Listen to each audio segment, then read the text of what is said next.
It's Saqib Uddin. I'm in Bolton, Amir Khan gym, and with me I have trainer Joe Gallagher. How you doing, Joe? Not too bad, how are you? Very good, thank you. Well, first of all, Joe, unified lightweight world champion Vasyl Lomachenko has to defend his belt against your man Anthony Crolla after unification fight with newly crowned IBF king Richard Comey has fallen through, and purse bids will take place on February the 13th. But what's the situation at the moment? Just at the moment, we're waiting for the purse bids. We've had an offer from Top Rank for Anthony to fight Lomachenko. It's not a good enough offer at the moment, so I think Eddie Hearn will be looking to push that fight out to purse bids. But I know there was a date of April the 12th set aside for Lomachenko versus Richard Comey, and I think that's most probably the date, most probably will be for Anthony Crolla versus Lomachenko. So yeah, as you've seen today, Anthony's in the gym and we're getting ready and preparing ourselves. I think that date's 10 weeks away now. How exciting is this opportunity for Anthony to test himself against another pound-for-pound best in the world? Yeah, it's a great opportunity. I think all fighters you've just seen lately with Rocky Fielding going fighting Canelo, fighters want to go in there and test themselves against the best in the world to know how good they really are. Anthony Crolla was world champion, lost to Jorge Linares twice on points, and now he wants to go in and test himself against Lomachenko, and yeah, it's a huge opportunity for him, and never say never. Well, there's been a lot going on with Callum Smiths recently, as he's a few weeks ago signed under the Matchroom banner after a longer, fruitful relationship with Frank Warren. But have you seen a new desire and hunger within Callum Smiths recently? Yeah, no, Liam's always been a kid that's always... I've never had problems to motivate Liam for fights, but I just think the fact now that he's signed with Matchroom, his brothers have been with Matchroom, most of the stables with Matchroom, he's headlining, he's in Liverpool, it's on Sky, and yeah, hopefully Eddie Hearn can go and deliver him a world title shot. Frank Warren did a great job with Callum Smiths. He got him a world title, he got him to do a massive fight versus Canelo, another world title opportunity last year against James Munhai. So yeah, like I say, Liam felt he needed a change and freshen things up, and now hopefully Eddie, who's like making waves in America, can go there and deliver Liam another world title opportunity. Well, it was also announced that Liam will face Sam Eggington with first fight under the Matchroom banner.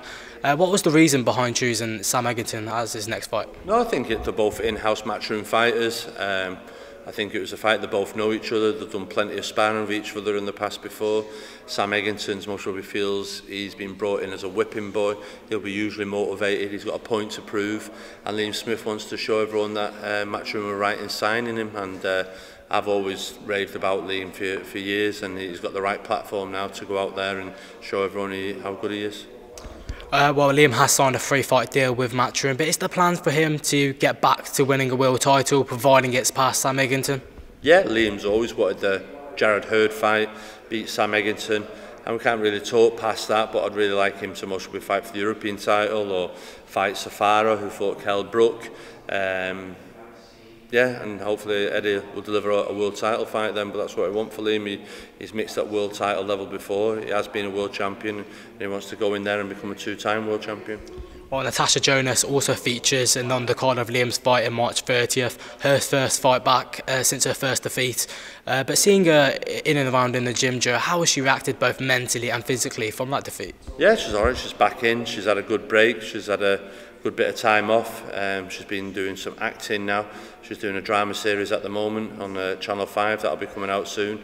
Yeah, so that's allowed her to switch off. She's back in the gym now, and she's with everyone. They're all in the same boat. They've all had a good Christmas, and they're all losing a little bit of weight, and she's focused now, 7 weeks out, and yeah, she's looking forward to getting out there and performing in Liverpool. Well, it's a very exciting time for Callum Smiths after his career-defining victory over George Groves to become WBA and Ring Magazine's super midweight world champion.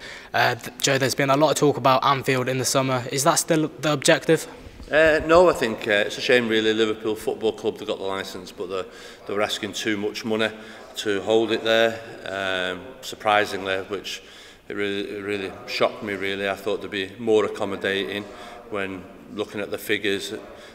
Wembley was cheaper to hire out than Liverpool Football Club, so yeah, big times for Callum Smith. He wants the unification fights. Caleb Plant, Gilberto Ramirez has moved up now. We have been looking and discussing possibly moving up and fighting Kovalev. Canelo's a fight that would entertain, would like as well.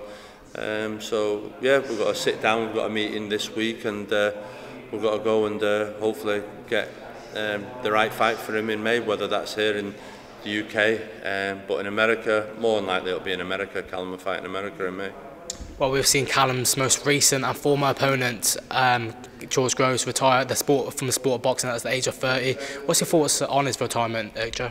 No, listen, I like George Groves. I'm a big George Groves fan. Really enjoyed watching his career. I was ringside for the first Froch Groves fight.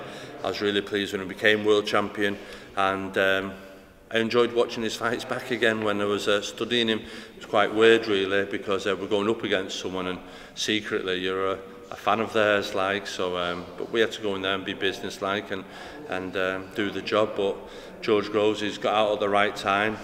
He's earned plenty of money. He's climbed the mountain. He's become a world champion, and I just wish and hope him and his family have a successful and healthy future now in retirement. Well, I see Stephen Smith back in the gym after his let-off. What's the latest with him?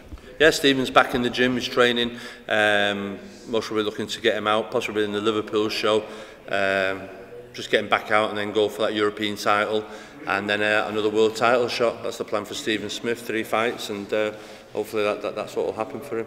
Absolute pleasure for your time and effort today, Joe. Joe Gallagher for Fight Up TV. Cheers, Chris.